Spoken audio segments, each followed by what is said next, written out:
What's up, men? Welcome to the Male Cartel podcast. Let's get started. Do you think men are important? Like for what? Men are not meant to be dominant. Men are meant to be submissive. Life's too short to exercise. I'm just gonna be honest. It's okay to be fat. Dispelling toxic masculinity and really redefining what it means to be a man. Men can cry. So it's okay to be weak. It's okay to be weak.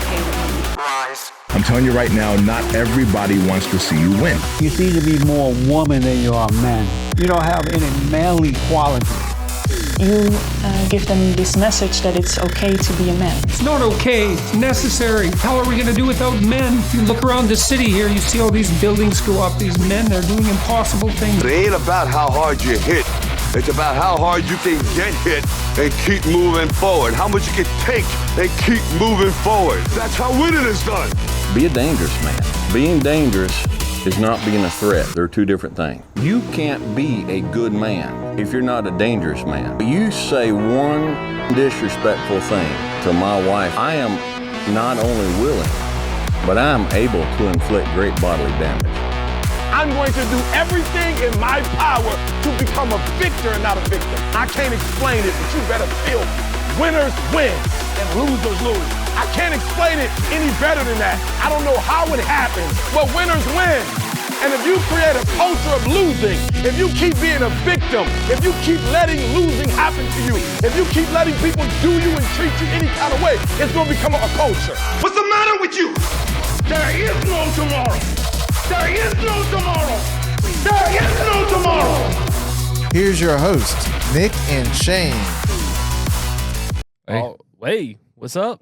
It's been a minute, bro. It's been a while. How did we do this thing again? I forget.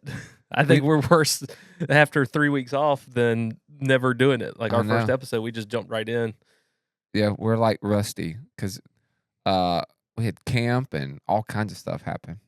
Yeah, life has been, a lot of people say summer slows down, and it's been a nightmare. Yep, negative Ghost Rider. It is definitely not for the faint of heart. Summer's definitely busy. Yeah, it's just every time I turn around, it's something. Like even the day before we're doing this, I'm scarfing some lunch down real quick to get everything set up. It just feels like you don't have time to breathe. What'd you eat? Just hibachi chicken and rice from the Tokyo up the road. Hold up. Little Japanese? Little Japan? Tokyo. Little Tokyo? Yeah. Dang. I went to Little Tokyo and them jokers wasn't, they were like closed the other week. Well, it was open. they've struggled getting workers. And so I called, they answered on like the second ring. There's been times I've called 4 times and not gotten any answer. So I'm like, okay, well that tells me I'm not going there. And it was ready by the time I got there in 15 minutes. It was already ready. So for the summer, he must have hired like a high schooler or something that I can cut up those chickens. Yeah, I mean it's $8.90, and it was a ton of chicken. Right? That's why we like going. Yeah, it tastes good. It's cheap. Tastes great. You know, it's for all I know, it could be like alley rat, but it tastes good. Listen, as long as they throw that soy sauce on, we straight. The white yum sauce. That's right. You put yum sauce on a brick, you be like, man, that's a great brick, bro. Have y'all eaten bricks down at the Boral Bricks? Oh man, I looking at producer Carell. Yeah, do you think he was gone for a week too? Where'd he go? Bahamas? I think he see his lady. I think they went on a vacation. I think he took his lady, Publix lady, to go see his dad and stepmom. The little ladybug. Yeah. So did he take the church vehicle? He flew. The minibus? He won't drive that far. He flew. He flew. Yeah, he's bougie. Man, did he do like a major airlines, or did he do like the different airlines? Like, you know what I'm saying? He only flies luxury. Yeah, you got like Southwest. I don't know if that's still in existence. Delta. I think he flies and like then you Emerald Air or something like that. And then you find some other air. It's like the Soul Plane or something. Yeah. You know what I mean? It's like it's not Spirit. It's like Spirit, where it's like 50 cents for a flight, and they're going to charge you for everything. Well, that's I'm surprised people fall for Spirit and Frontier because it is cheap, but by the time you pay for a bag, even carry on, it's the price of a ticket anywhere else. Yeah. And you're in these like lawn chairs. They're not comfortable. It's just, not the ideal experience. Dude, I fly Delta. That's my only place. I trust them in the air with me. We will fly multiple, but it's usually stuck to American Airlines, Southwest, and Delta. Our preferred is Delta, and then American Airlines, and then Southwest. But I only fly South. With American Airlines, it's been cheaper to fly out of Augusta than it is to fly out of their hub, which is Charlotte. Because oftentimes we'll just drive up to Charlotte. True. That's right. But lately it's been cheaper to fly out of Augusta. So it makes more sense to just load up, park here. You don't have to drive 2.5 hours home after a flight. So that stinks, bro. I can't stand when you fly back into Atlanta and then you still got a 2+ hour drive. You're like, oh man. Especially if it's a long flight. All right, so when you go on a flight, don't you do this? Because I know I do it. That you go, oh, well, I'm going to save me $100 by flying out of Atlanta. And on the way home, when you have to ride in a car back, you go, man, I'd pay $100 just to snap my finger and be back in Augusta. Yep. Isn't that crazy? Of course, locally we have Grooms Transportation. And my dad and I, when we went to Israel, my mom dropped us off. No, my wife, Nikki, dropped us off. We picked my dad up. I forgot about that. And then Nikki dropped us off. And then we flew out. But when we flew back in, we took Grooms Transportation back to Augusta. What's that? It is like a van service. And so you pay them, and it's like a 15-passenger van, and then they drive you home. So you don't have to pay for parking, and then you don't have to drive home. So I don't know. How much is that usually? I don't know. My dad paid for it. And so, but the problem with that is we ended up having a lady who was driving us first. They left a little bit early. So when we got there, we had to wait another 3 hours for the next, van, because you don't have your vehicle. So you got to wait on them. Their last one was at midnight. So we already flown, I think, almost 12 hours from Israel, and then get to Atlanta, miss them by just a few minutes because they left a little bit early. We even tried to call them to say, hey, like, we're on our way. We just got through customs. So we waited another 3 hours. When they get there, it's a lady. We get into the van, and 10 minutes down the road, she goes, hey, everyone, I hope y'all understand. I need to pull over. I'm having some anxiety or whatever, and I just need to get like something to drink, something to snack on. If y'all need to use the restroom, you can go ahead, whatever. So 10 minutes into the ride. Well, then we get down to Lithonia, which is still not that far from the Atlanta airport. Uh-huh. And she apologizes again and says she needs to pull over. She can't drive the rest of the way home. And so she gets out, and I guess she calls them. Well, there's a nurse on the van, so she gets out with her.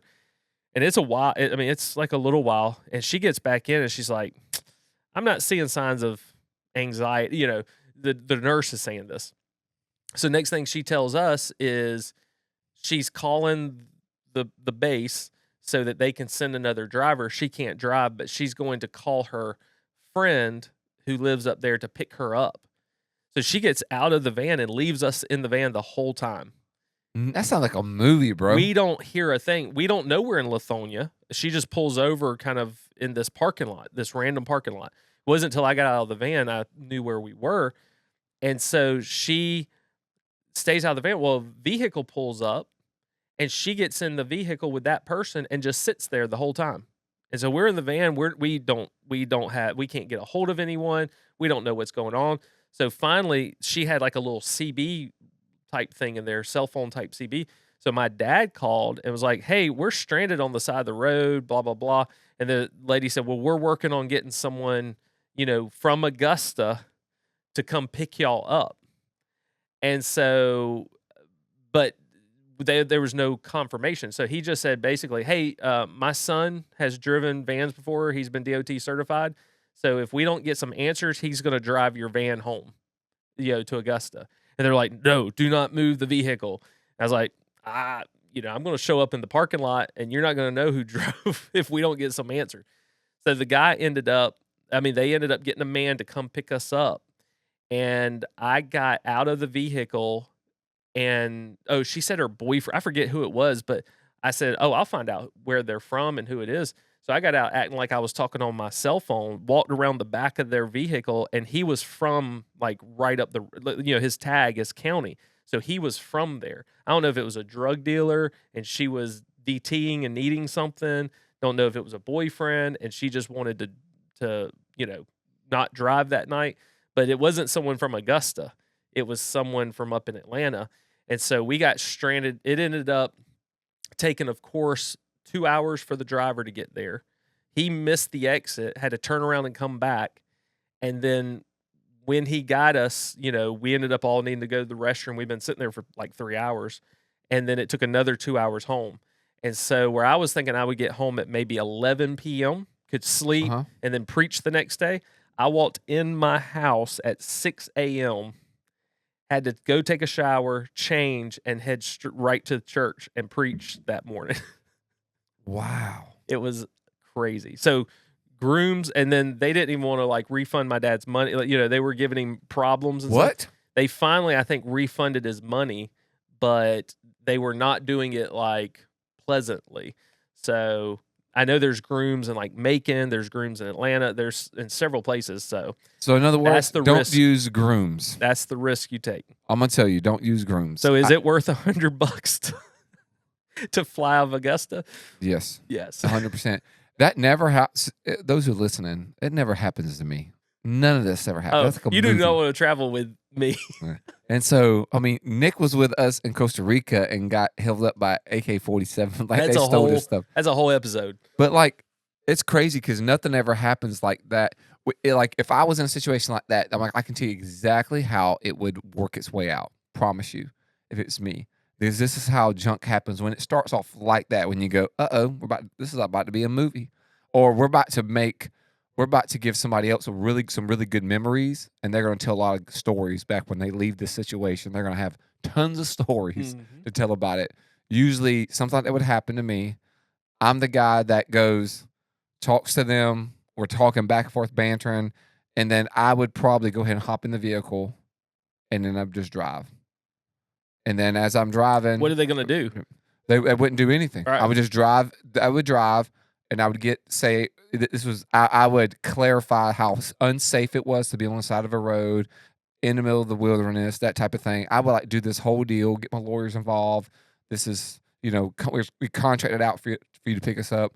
I would have done that, and it would have been one little blow up, and then have been rectified. And then I'd be like, you don't owe me any money. We're cool. I drove it back. Then we're done. I'm never going to use you again.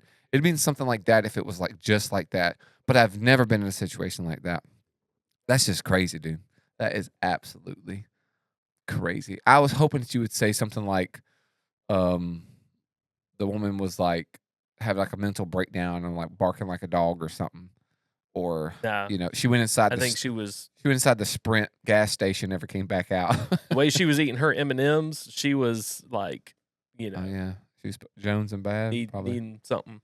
But yeah, I probably had a thought. My only thought about that was the dispatch would call the police or the state patrol and go, someone's stolen our vehicle, and then you're now looking at, having to go defend yourself in court and all that type stuff. So I'd try to find a loophole with outrun the police. If you outrun the police, then you. No, I would try to do like if they're on the side of the road. There's nothing safe about that. The person just abandoned the situation. I feel like I would have to be the most responsible person in the situation. And if it's already been like an hour or so, I would be on camera, recording, being funny about it. And then when I'm like, my patience is run thin, we out, bro.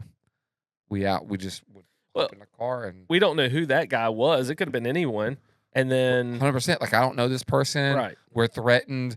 I don't know if they're like have had a background check to be, you know what I mean? Like are they your employee? Well, you're sitting in a parking lot too, where anyone could walk up.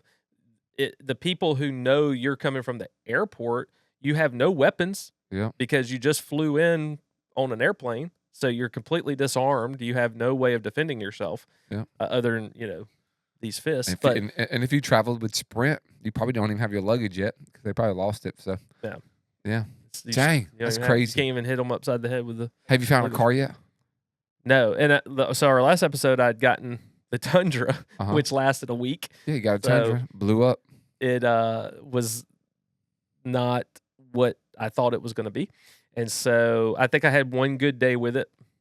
But as soon as what I didn't share, during that was, 10 minutes off the lot, check engine light came on. Come to find out, didn't have catalytic converter.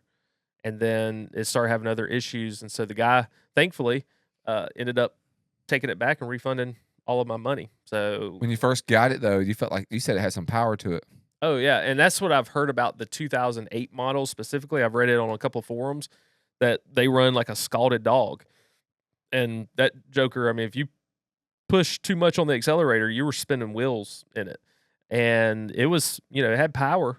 But one day, Sunday morning, I started up to come to church and the engine compartment's shaking. So your power's not doing you any good then. So it's unfortunate, but I have not found a replacement yet. I've looked at a couple things, going to go look at a couple things over the next couple of days, but I've been so busy I just can't. Yeah. I haven't had a chance. But you're going to look at one. I'm going tomorrow Possibly. morning Yep. between 9:30 and 10, and I'm like on my last leg with it. I'm like you, very busy right now. I really do not. Every time I carve out a little time to go do something, I grind so much that when I sit still, I'm just wiped, man. Yep. We just had summer camp and everything else. And I've been having a lot of responsibility at the house, like yard work and other stuff that I need to do. So when I come home, I'm playing, trying to spend time with my kids and then take care of my responsibility. And then it's just the next day, it's like we do it all over again. And so tomorrow morning, I've carved out some time before I go speak at a local camp. And so I have a few hours, and I'm like, I'm gonna go check this one car out, and it's actually a Tundra 2013, and it's a great year for them, from everything I read. So I'm gonna go check it out and see if they're fair people, and then if I like it, I'll leave my truck there and then take it home, and then try to figure it out, and then decide if I want to buy it the next day, if they'll let me do that. Well, hopefully they'll let you get it hopefully. checked out, and take it to a shop. Let them look over it. That's one of the things I probably could have done, but I don't know if that issue would have been duplicated. Plus, I bought it 2 hours from here. So it's hard. If you don't have a mechanic that you know of 2 hours away, it's hard to. That's what I'm hoping, man. I'm hoping that it turns out to be great, so that, and they let me take it, and I like it, and I go, okay, cool, and then I'll contact our contact, and then go by and drop it off and look at it. Well, and that's the thing. What I admired about this other guy, initially through the text message, I'm thinking, okay, it's kind of sounding accusatory. It's not as friendly as when we were talking in person. Now he's changed because I'm asking for a refund. He had sold the truck without catalytic converters, and that's illegal in the county that he is selling in. So that helped save me. But when we're talking face to face, he said some of the same things he said in the text message. But you know how text and word, typed wording can just be misconstrued. Yeah. And the way he was saying it was still polite, but it was more like he really was baffled by what was going on with the truck. And what I really appreciated it was he put it back up for sale, probably a couple grand less than what he sold it to me for. But he put that it had a problem, what the problem was, and put, I think it was $500 less than what he sold me the truck for, but that was out the door. Taxes, tags, title, everything. So the actual price of the truck was dropped by about $2,000. So he once he found out it had a problem, he's not trying to fleece anyone else, and that speaks a lot about that man, which I like. We're on a podcast about men, talk about integrity, and stuff like that. He could have just put it back up for sale, and I would have been looking, going, man, that's dirty because that truck's got problems. But he listed out what the issues are, put it up for sale because there might be someone, a mechanic or someone wants to fix it, and they got a good truck. Cadillac. Good truck. What does that do? Remind me. The Cadillac converter. Catalytic converter. The Cadillac converter. A lot of people like to cut them off because they have certain metals in them that they can get a lot of money for, and so you can call it the Cadillac converter because you make that money off of it. Carell was telling me he's having some health thing, and I won't say necessarily what it was, but I can't say it, and so I just call it the Sloppy Joe whatever. So or what there was something else I was calling it. Sloppy Joe, is that when you have like leakage? I don't know. Or something like that? Is it like it wasn't diarrhea? Like Sloppy Joe. when you looks get like, older and you're like I forget your what was anus I calling starts it to, like, yesterday. shrivel What up I or couldn't something? say the word. I can't even think of the word now. I just call it whatever I want. Grilled Sloppy Joe. Ma'am. Oh, Salisbury steak. That's what I was calling it. Salisbury steak is like a hardened. Oh yeah. Sloppy Joe. So. Yeah, let's go, dude. Hey, get you some Tums. It's crazy though, cars nowadays. Just trying to figure out what to do. I told my wife this car. I said, just let you know. I said, I've got to have a little bit of money set aside because if it goes right, I got to have some new shoes for it in a week. I've got to find some new shoes because it has to have better shoes than what it does. And then I got to like do a lift, even though it's not 4-wheel drive, like a 2-inch lift. Talking about Tundra? Tundra, if I do that, I'm going to change the front grill too. Talk to Tristan. He lifted his. That's right, he did lift it. I saw him the other day driving by. As soon as I saw him, I'm like giving him the nod, the bro nod. And I know within 30 seconds, he's going to text me and say something really stupid about my rims being too shiny in my truck, or is it rattling from my dashboard? It was so funny. I said, he looked so bow-legged. His truck's so wide. Yeah. And so it's funny seeing all those boys. Well, he came up and I went to a dealership and looked at an old Grand Marquis that had very low miles, like 31,000. And he came and checked it out for me, drove it. And then it just, the paint and the things you can't see in the picture, like large areas on the bumper where paint was like peeling or missing. And I was just like, for what the Kelley Blue Book value is, and if I needed to turn around and sell it, what the private party is, I would be completely losing money. Yeah. I mean, yes, it's got 31,000 miles on it. It was like a 2002, I think. So it's 22 years old. Maybe a 2000. So it's 22, 24 years old, which means it sat a lot too. A lot of people say that's not good. Oh, yeah. And so he was telling me probably what I should offer and nothing more based on, but it drove good, drove smooth, quiet. But I just told the people, I said, I can't pay what you're asking. And they wouldn't go any lower. Nikki heard them saying, because they had like 12 people interested in it, they would not go much lower because I guess they felt like they could sell it. But my mom was saying something about it. And I said, if you got a gold bar that's worth $3,000, you ain't gonna pay $6,000 for it just because it's shiny. It's still worth $3,000, And so, just because it had low miles doesn't mean it's worth more than what it's worth. And so, yeah, it's been frustrating. I've told people, if the Chinese were to capture me and I had state secrets that they were trying to get out of me, all they'd have to do is make me car shop, and I'm giving them away. I'm giving all the secrets away because I hate car shopping. Yeah. I think we've sent about 1,000 back and forth. Right, each other. 100%, dude. I haven't looked, but at a couple. But this is tomorrow's like the most serious one. But I've looked for a year and a half now, and I drove off a Tahoe that I liked because I was like, I'm gonna keep my truck, just get me a Tahoe used one. Found one that I liked. I loved the inside. It was decently kept. I like those the 2006 model, 2005. Loved it, everything. It had, had the pipe cut off. It sounded like Flowmasters. You had made it shorter. That was awesome. Nice, 4-wheel drive tires. Like everything was like perfect on it. I felt like I liked, and it had, the paint wasn't perfect or anything like that, but I drove it and had some get up in it too. And I was like, man, I'm going to buy this thing. By the time I drove around, the check engine light thing came on. And I was like, I bet you it's the EVAP because these are like notorious. And so I texted the guy and he goes, really? I'll go look at it. And then within probably an hour, he sent me the codes, and it was like 3 codes, and it was EVAP. And so that just means that he just went and deleted them. Oh, yeah. He deleted it, and he's just hoping that you pay for it and get off the road. Yeah. Well, that's what I'm saying. This other guy was being honest with the Tundra, but there's no way without the catalytic converter, unless it had an aftermarket tune, those wouldn't show up.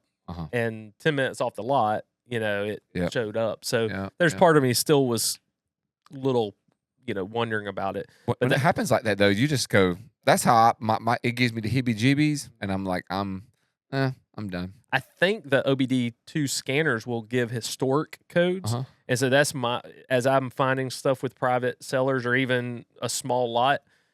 When I test drive it, I'm going to let them know I'm going to drive it to the parts store, borrow the free OBD2 scanner, and scan it myself. I'm not just going to wait and hopefully, in 2 days the check engine light doesn't come on. That's right. I'm going to go have it scanned. But like I said, I found out the place that, we've talked about, mechanic, they'll do a bumper to bumper inspection. So if it's local, then I'll just take it to them, pay them a little bit, and let them inspect the whole. Like the day of, you get it, and then the lady said just call her either first thing that morning and let them know that you're going to bring it in, or the day before, so that they're aware of it. And so that makes it a little challenging, just because if I see something with my limited time right now, it makes it hard. But I might call and go, How look, long, though? She said it takes 30 minutes, maybe an hour, depending on the vehicle, but they'll do a full inspection of it, and then their price is cheaper if you don't buy that vehicle to scan to check another one. But she said they won't necessarily say don't buy this unless there's something major wrong, but they will give a list of like, here's the repairs you're going to need, and this is what it's going to cost you. So you can negotiate. If you're okay with making those repairs, then you might go, okay, it's a few small things. I can pay that. But you go back to the seller and go, my mechanic says these things need to be fixed, so let's talk price. Man, that's like buying a house. Mm-hmm. You're going to have to, because everything's outrageous price-wise. The thing is, with most houses, values go up. With cars, they go down. Right. So that's exactly right. You heard it first. You heard it from Nick right then. The value of a house goes up. The value of a car goes down. With Nick Ramsey.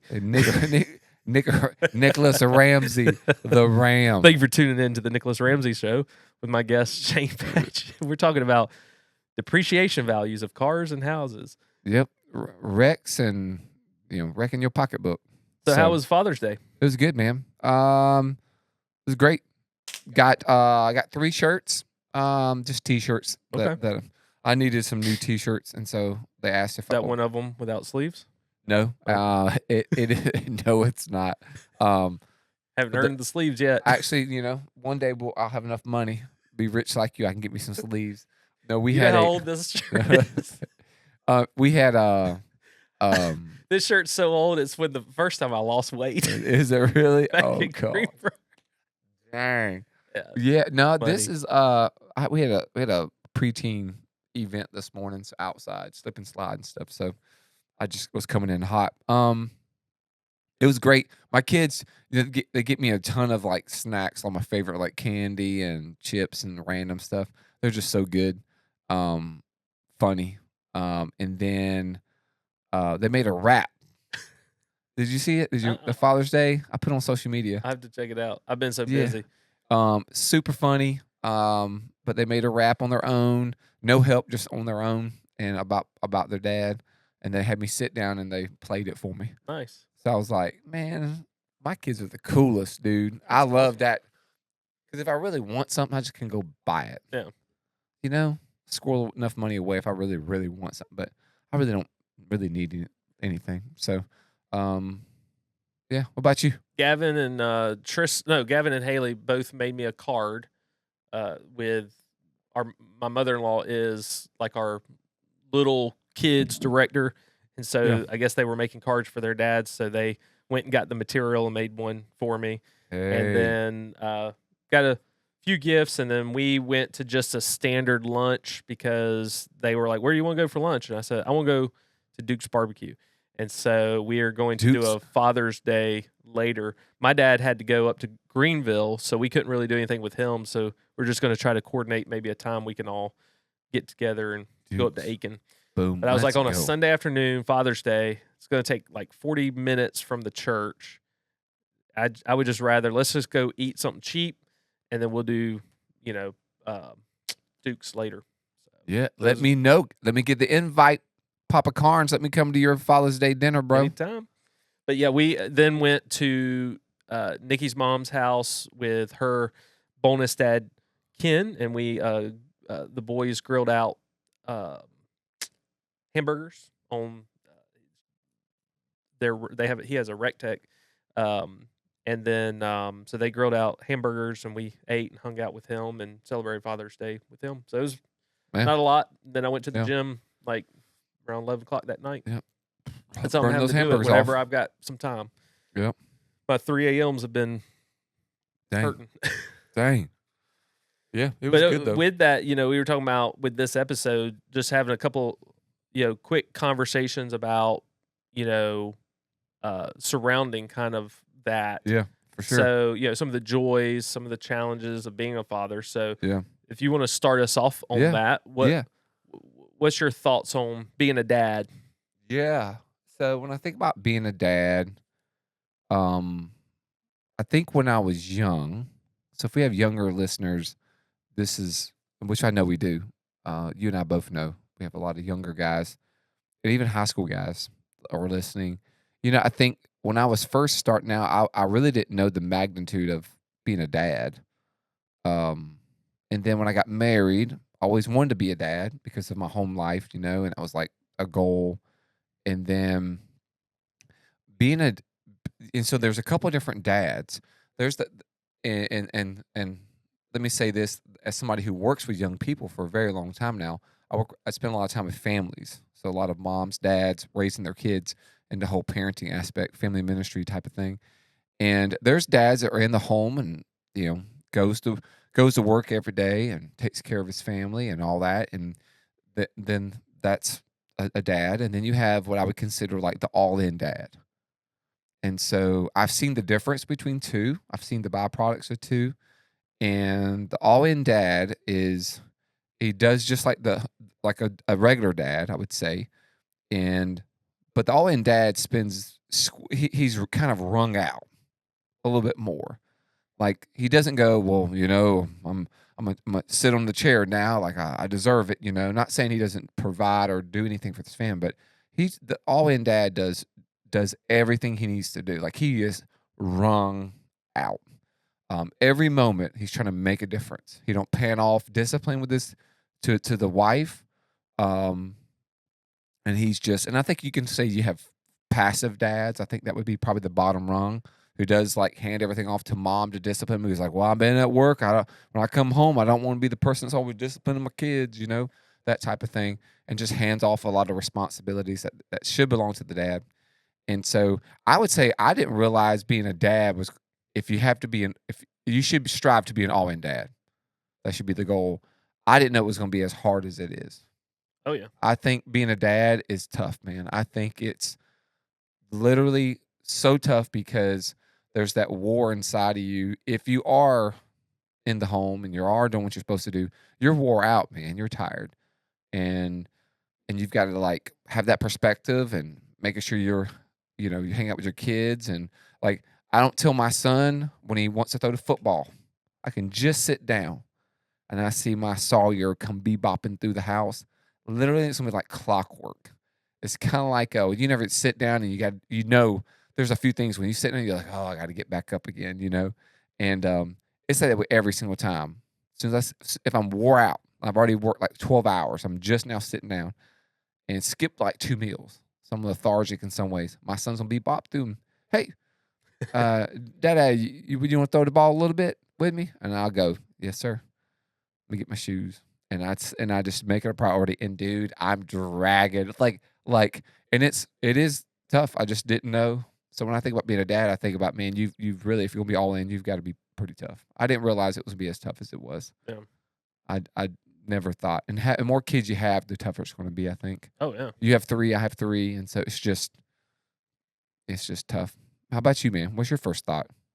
Well, also the stages of life. So ours are older, 2 graduated, 1 who's maybe a year away if she does the kind of dual enrollment option B thing that Tristan did. Yeah. And so, the biggest challenge is, I think, them understanding, when you have to be that disciplinarian, you have to be dad, them understanding just how much you do love them and care for them and want the best for them. They just think you're not cool or whatever. So you learn also there's certain things like, I might see Tristan working on his car or something, be like, hey, do you need help? And it's like, no, but he's usually out there with a friend. So you're kind of like not wanting to interfere, but you're also wanting to be present and let them know, hey, I'm here to help if you need it, but also giving that space to not kind of force yourself and be the, hang in there trying to cramp their style with their friends. And so it's just that changing season of fatherhood and learning the different roles that they need you to play, that they want you to play. I mean, you're still there, you're still the head of the home, and having to have some of those conversations, because once the kids get older, they also then sometimes feel like, well, now I can kind of make my own rules or whatever that might be, versus, well, you still live in our home.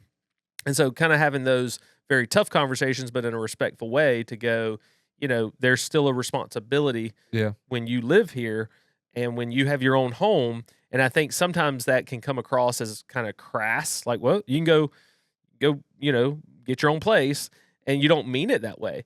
But it sometimes can come across that way. So sometimes you're always second guessing, like, how am I communicating this?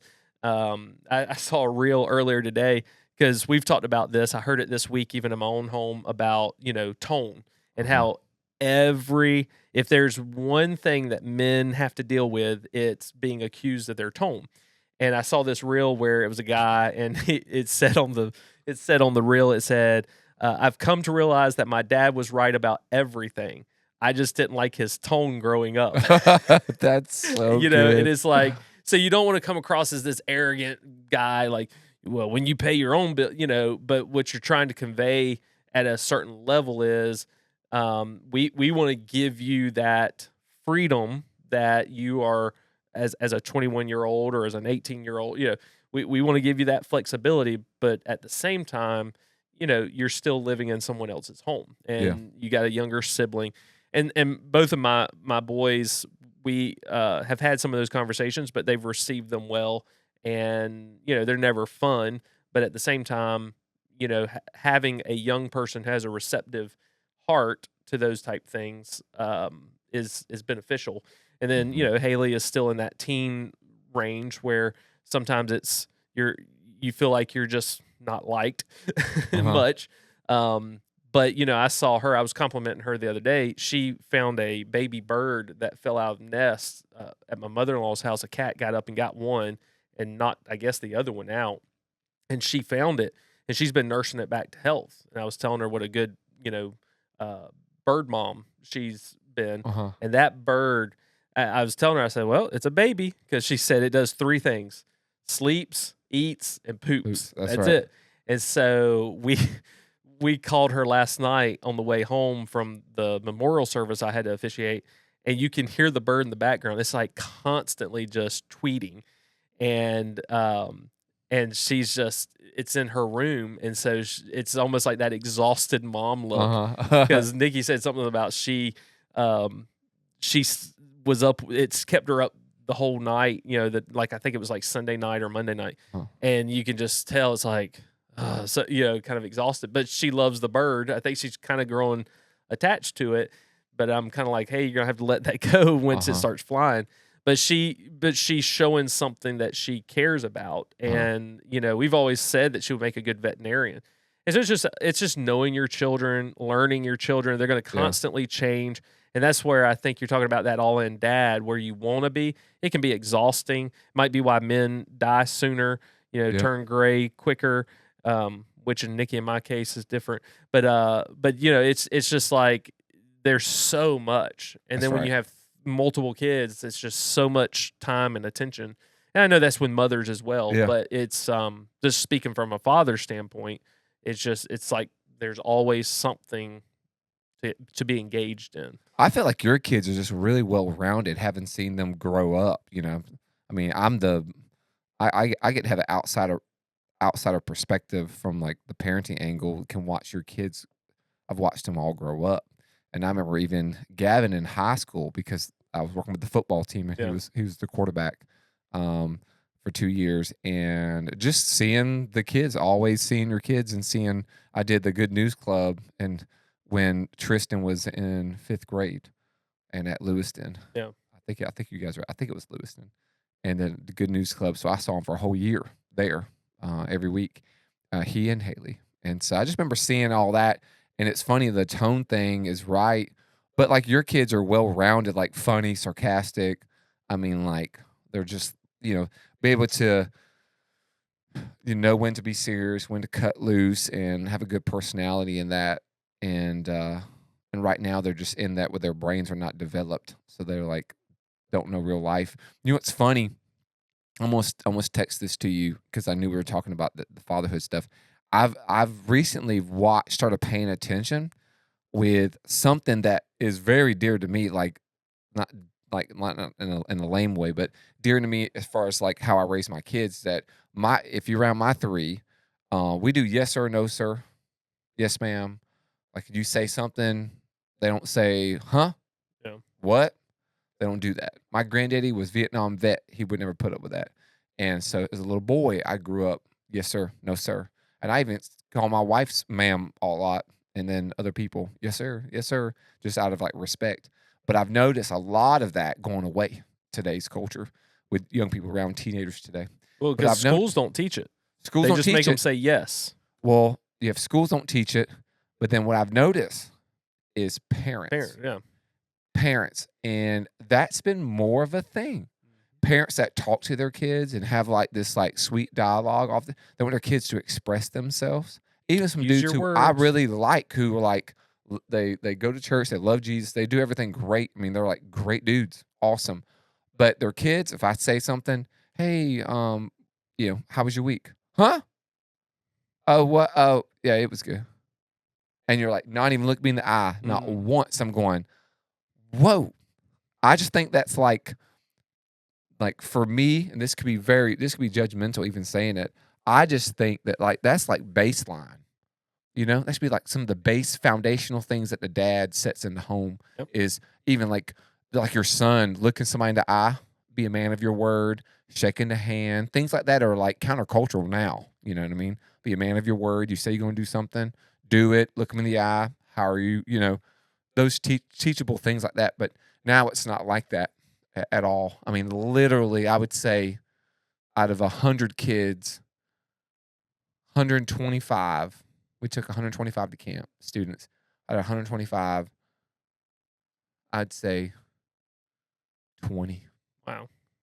20 maybe. 20, yes sir, no sir. And we'll look you in the eye and when you say stuff, I know we have a lot of older kids that will look you in the eye and for attention, but they're not going to yes sir you, no sir you, anything. And so, and I have people right now I do know whenever I'm talking to stuff, and then they will correct their kids in front of me, going, "Tell him, sir. Tell Pastor Shane, sir." And they just foreign to them because they don't do it. They don't do it. Yeah, they do it because they are like, "Uh-oh, my kid said this in front of Shane." Oh, I've got to correct because, and I don't ever see them do that to other people. But if it's me, it's like because I'm who I am, they feel like they got to say sir. And the kids are like, Tristan sold a golf cart that he had bought, and he'd done a little bit of work to it, put an engine in it, and the guy was negotiating with him, and so he accepted the guy's price, and he told it. He said, I forget what the guy said, and he said, "We haven't shaken on it." That's Tristan told the grown man that, and made the man shake on it. He said, "Well, I was going to shake with hundreds," and he's like, but so the guy shook his hand, and that as a dad, it's those things when we're talking about the joys where you sit back and watch your sons and your daughter show that maturity and show that respect. My dad growing up, it was front and center. So if there was something he wanted to talk to us about, that's what you heard, and you made eye contact with him. It so programmed me. I have to sit, like if I go to a conference or a church service or whatever, I have to sit where I can watch the person the whole time. Like I can't be distracted and listen. I'll take notes, but I mean I have to be where I can see because my dad made me go. That's a good word. He'd say front and center, and so I'd have to go stand in front of him as he talked to me and make eye contact with him. And it was just how I was trained. Now I haven't been that strict with my kids, but we have taught them look people in the eye. Shake their hand, say yes sir, no sir. There's been times they haven't with us. And you go yes, what? you know. What'd you say? Right. So, what'd you say? But overall, but it's when you see them making those decisions on their own, because that's the greatest fear is once you start releasing the reins, when they're not in your sight, are they going to do the right thing? And so that brings you joy when you get to sit back and go, wow, he just made that man shake hands on the deal. You let's know, go. That's old school. Baby, let's go, bro. So that's awesome. Speaking of that, though, one of the other things I know we're going to talk about before we ended this show was, you know, sad situation. I just talked about being involved in a memorial service. You know, we actually know of another individual connected with our church who just lost his wife either this morning or last night. But then over the weekend, one of the men in our church, he's a single guy, but he had a 26-year-old son who died, and you know, tragically and unexpectedly. And so, you know, it made me think, as I've been making some hospital visits with people who are kind of on the brink of life, being in that service yesterday, not saying this about that guy, but it just started making me think, you know, as I'm sitting there, you know, of course, this dad just lost his 26-year-old son, but at the same time, as I'm dead, you know, what do I want people to say about me when I'm gone? You know, what matters? And that's where I was really been thinking with some of these situations is like, you know, what really can be said that made a difference or makes a difference in people's lives? You know, people talk about career achievements. In my office, I got a bunch of trophies. They could talk about my sports achievements. And, you know, I just sat there and was thinking, it's like, I don't want that to be the only thing that people can talk about me about, you know, whether it be career, sports, whatever. You know, if at my funeral, we have a lady at our church who she told me when her brother visited, he said, I said the word Jesus too much in my sermon, you know, in my message. And I was like, okay, you know, I'll take it.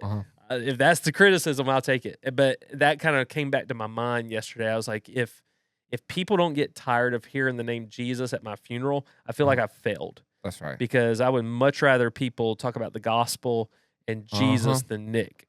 You know, I'd want people to walk away and go, did we even talk about, you know, this was his funeral. That's It felt like a church service.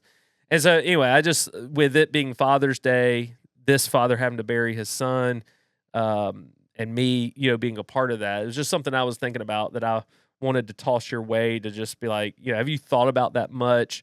What's your heartbeat around that as a man, as a father? You know, what do you want to be known for when you die? Yeah. The question that's sometimes asked is like, if you're in a casket, you can actually hear what people say about you, what you want to say. The legacy portion, I actually thought I was going through a midlife crisis, and I'm not even like mid. I guess I am kind of mid, 45. Woo. 2 years ago, I'll be 46 in a few months in August, and I actually was thinking if my grandparents die at 80, you know, I only got like 40-something% battery life left. And when my phone gets down to in the 40s, I go plug it up, but I can't plug it up. My life, I can't. So it's just spilt out. I think about it. I don't think there's not a day goes by that I don't think about it. And I think that keeps me probably, sounds bad. It probably keeps me doubting where I'm at all the time. I think probably just like, you know, my job and other stuff, because I want to finish stronger than I ever started. And I want to make sure whatever I put my time into it now is worth it. I want to finish strong. And if I'm in the second half, that's what we preach to the players all the time. I want us to be a second half team. Yeah. Like, I want us to come out the gate strong, but I want us to be a second half team. And so for me, people to really know that I love Jesus. I love the gospel. It's the only thing in life that can change you. No technology, no relationship, no popularity, no skills developed, nothing. None of those things can fix what's wrong with us. Only the gospel could do that. And so, somebody that loved Jesus and loved his gospel. 2, that loved his family hard, loved his family and people that he was really tight with, because it is, for me, the inner circle people is the family that I get to pick.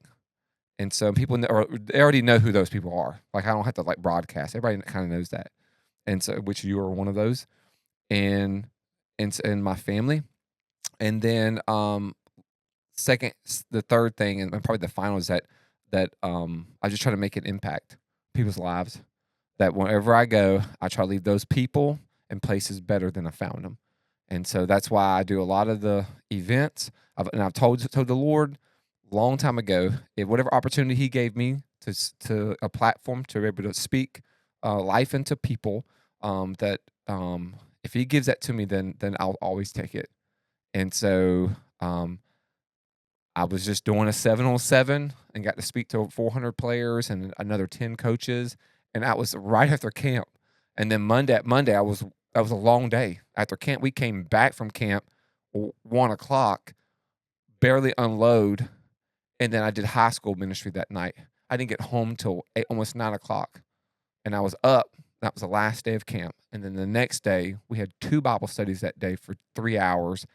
All the meetings that we had compiled up.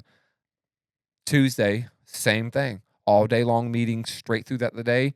Made it just in time to go home and grab my boys, my sons, to go with me, because try to get my kids to come with me, and I went and be able to do that. And then Friday, I was to impact coaches and their spouses, and I knew that going in that was the week after camp. Yeah. But I'm going to do it as long as I can, and then my job as the man is to try to figure out the margin and create pockets of margin where my family can operate and move.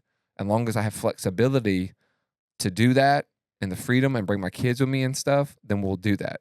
And if my wife ever says, hey, I think this is not good enough, and then I will pull back on things. And so, but I'm always like conscious of that, and my family's embraced it. And my wife would tell you, we always talk about, that's just the Padges. Yeah. That's just what we do. And so, how about you, man? What's your 3 things? What do you want to be known for? Well, I mean, I beard. You got a good beard, bro. Beard, yeah. I haven't really thought about like 3 specific things, but once again, I mean, I want everything to be rooted in my knowing and loving Jesus. Yeah. And so naturally that overflows into my family.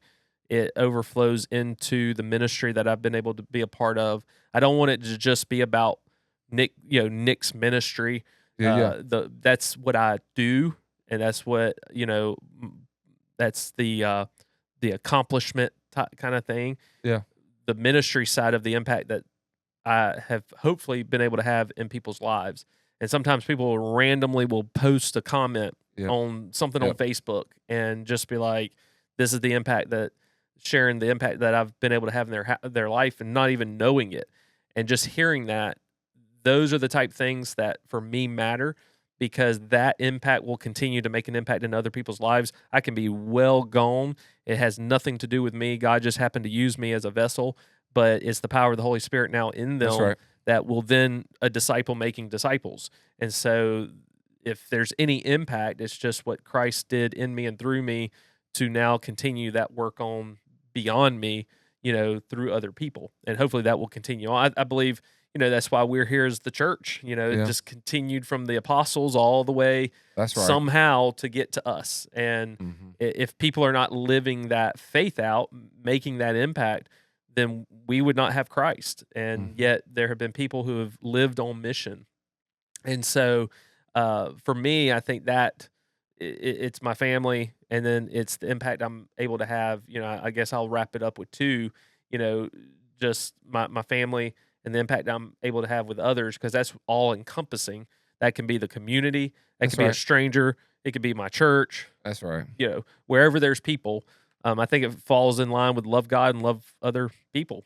And but also I don't want to sacrifice my family on the altar of ministry. That's right. And it all be about ministry, and the family goes, well, he loved the church, he loved other people. And so I've not gotten it right, but like I told guys on Sunday, thank you for being, even when you were imperfect, being present. Yeah. And I think that's huge for us, is even when we're imperfect as men, we're imperfect as husbands, we're imperfect as fathers, we still show up. We're still present. We're still in their life. We still engage. We don't back off going, I'm not worthy. I screwed it up. Okay, yeah, you did. That's right. Welcome to the club, bro. Welcome to the club. But be present. Keep showing up. Keep doing what's right. And if there's anything, as I know we're bringing this to a close, but that I would like to say to men, even for themselves, is one, what legacy? I say legacy. What impact? What reputation do you want to be left with? Really, because that's going to decide the decisions that you make throughout the day. There's someone could be listening to this in a cubicle at an office somewhere right now, and you can just have just as much of a gospel impact for Jesus as I do as a pastor. 1,000%. Just open your mouth. That's right. You got people in the cubicles next to you. You got people that you're going to see in the break room. You just open your mouth and be on mission. You know what's funny, though? When you say that, that's 100% true. And the second thing I would say is, the thing about that is that sooner or later, how time goes, you actually like handed the baton off to encourage someone to do that, make an impact. Then they, in their whatever time, they do the same thing.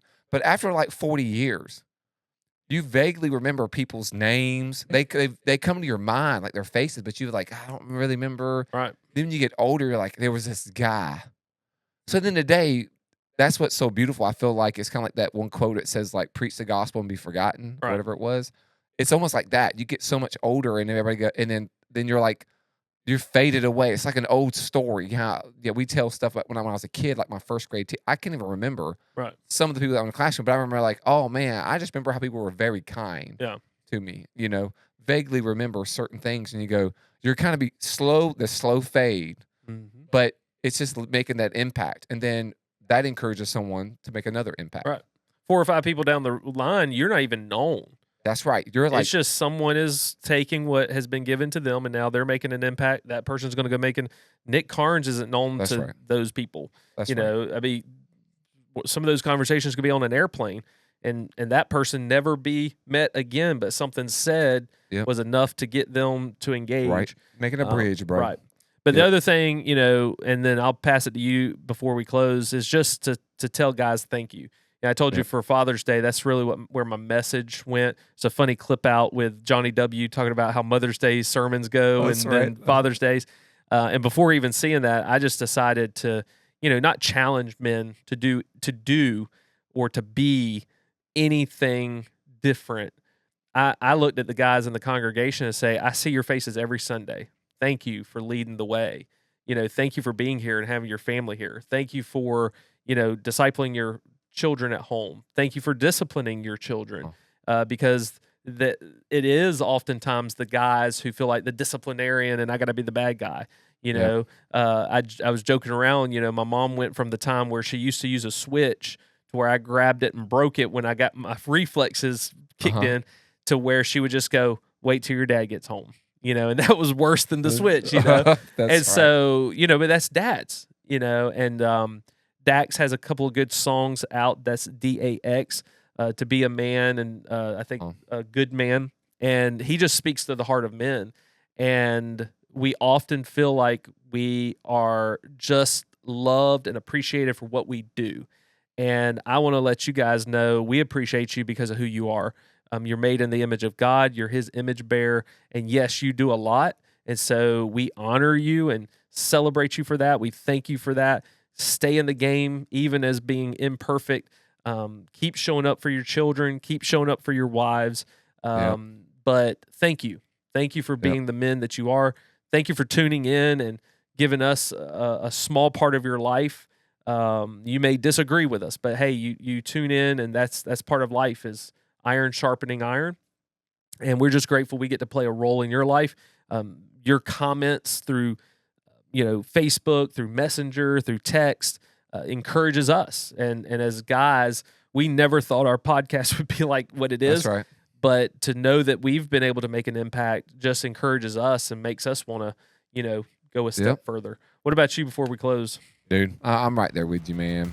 I didn't get to speak or anything for Father's Day, but That's exactly what the tone that I would go, is just thinking, guys, I think it's the most thankless job that there is. And I think people can, there's just a lot of expectations on a man, and I think rightfully so. There's things that we need to handle as men, and I think that things that we need to do, and there are times that we can get our panties in a wad because of certain things. And now we're boxers. Yeah, you get your boxers in a wad, and then you go looking at producer Kirill to see if he wears panties. You get their boxers in a wad, but I think sometimes we do go through that, just kind of keep you awake. But at the end of the day, we all make mistakes and we mess up, but we got to get back up. We got to get back up, and we got to handle our business. But like you said, man, thank you for showing up, and thank you for being all there. And if you're listening, you're listening for a reason. You're trying to get 1% better, And so we're just very grateful that we can be a part of your life. But I think you do a good job at that, Nick, encouraging the men. And I think even that your legacy is intentional. You're a very intentional guy. And so you don't settle. And so you're very intentional. So I think that's about it. Yeah, we got to get back to the grind. We're all busy. Busy. As always, get 1% better every day. Thanks for tuning in. Yep. Share it if you like it. Love it. Share it. 1% better. We'll holler at you. See ya. Thank you for joining the Male Cartel podcast. Be sure to subscribe and share to help other men join the cartel. You can also keep up with us on social media and at malecartel.com.